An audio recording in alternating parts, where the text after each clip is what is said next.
Salut à tous, c'est Mika pour videotester.com.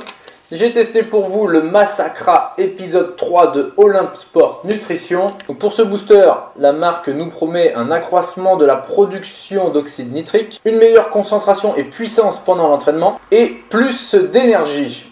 Alors ce booster, bon booster ou un vrai massacre? Vous allez voir ça tout de suite. En gros, dans ce booster, on a quoi? On a de la maltodextrine qui compose un tiers d'une dose. On a également de la créatine éthylester et de la créatine nitrate qui composera le deuxième tiers d'une dose. Je vous rappelle qu'une dose fera 7 grammes environ. Donc ça laisse plus beaucoup de place pour le reste. On a de la glutamine et de la N-acétylglutamine. On a de l'arginine malate et de l'arginine AAKG. On a de la bêta-alanine, du calcium phosphate. On a des extraits de sauge. Il y a de la caféine, du glucuronolactone. On a également un produit qui s'appelle Lactinos, dont on sait très peu de choses. Vous verrez dans l'article, hein, tout est expliqué bien sûr. On a de la capsaïcine, on a de la pipérine, et comme dans beaucoup de boosters, on a quelques vitamines, hein, vitamine C, vitamine B1, etc.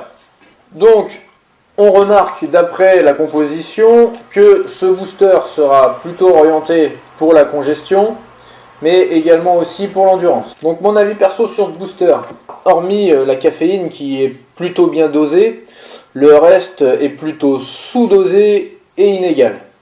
J'aurais moi préféré par exemple qu'il n'y ait pas de maltodextrine, surtout pour 2,5 g de maltodextrine dans une dose de 7,5 g, ça fait quand même un tiers, hein, comme je vous l'ai dit tout à l'heure. Et à mon sens, a très peu d'intérêt, surtout à un tel dosage, dans un booster. Ça aurait été plus judicieux de ne pas mettre de la maltodextrine, mais d'augmenter la concentration de certains autres ingrédients. Ensuite, on a de la créatine. Donc on vous rappelle, hein, la créatine n'a pas d'effet ponctuel, elle doit être prise sur une longue période. De plus, elle peut être hypoglycémiante si vous la prenez à l'entraînement. Toutefois, j'ai eu quand même quelques effets avec ce booster, donc bon et moins bon. J'ai d'abord essayé avec une dose, j'ai rien senti du tout. Je suis donc passé à 2 doses. Pendant la séance, j'ai eu une bien meilleure congestion que d'habitude et qui est arrivée très vite. Par contre, après, côté énergie, j'ai pas ressenti grand chose de différent d'habitude, quoi.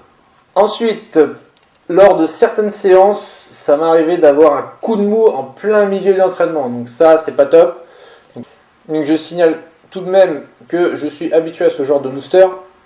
Donc le ressenti ne sera pas spécialement le même chez vous que chez moi. Certains auront plus d'endurance, d'autres plus de conjection, d'autres peut-être même rien du tout. J'ai également testé ce booster pour une séance de MMA. La congestion est tellement grosse que là aussi ça fait plomber toute la séance de MMA. Parce que quand on congestionne à mort pendant une séance de combat, c'est pas top.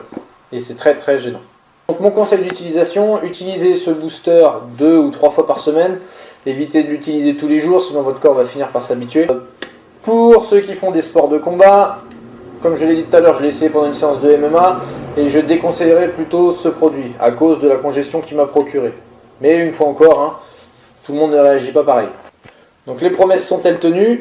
Personnellement, pour moi, oui, avec 2 doses. Donc oui, au niveau de la congestion, j'avais une très bonne congestion. Par contre, au niveau de l'énergie ou de l'endurance, j'ai pas ressenti de différence par rapport à d'habitude. Ce booster, si vous réagissez comme moi, sera plus adapté à des gens qui ont du mal à congestionner.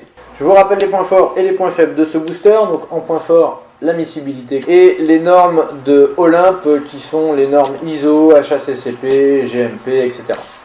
Pour les points faibles, on a des concentrations un peu faibles et inégales. On a également la présence de créatine qui est hypoglycémiante. On a de la malto. Est-ce que la malto c'est vraiment utile? Voilà, le test du booster Massacra 3 de Olympe Sport Nutrition est maintenant terminé. Je vous dis à bientôt pour un nouveau test produit. Salut!